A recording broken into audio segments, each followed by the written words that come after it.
ride. Almost at the club, baby, make a ride. So here's how you reset it.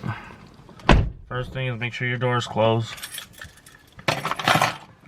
Go ahead and start the car. You're gonna need this button here, this up and down, and the BC button. So first thing you're gonna do is press and hold this. The car is gonna come up, release.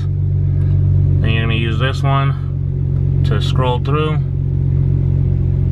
Go up twice, you'll see oil.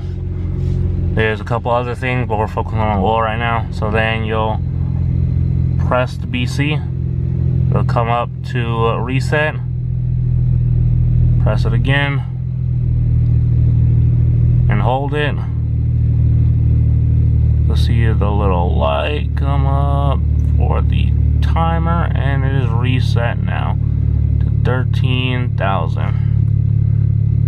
So there's the brake fluid, pads, service, front pads, and that's it.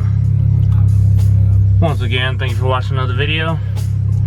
If you haven't already done so, like, subscribe, drop a comment. Catch you in the next video. Vegas nights playing cards, shopping off season. Grab the white, red wine, shit we all eat. Hear me well, no I won't fail. Icy watch, my wrist won't swell. Bottles in my sex, deal shouting me out. I hit new plateaus when they counted me out.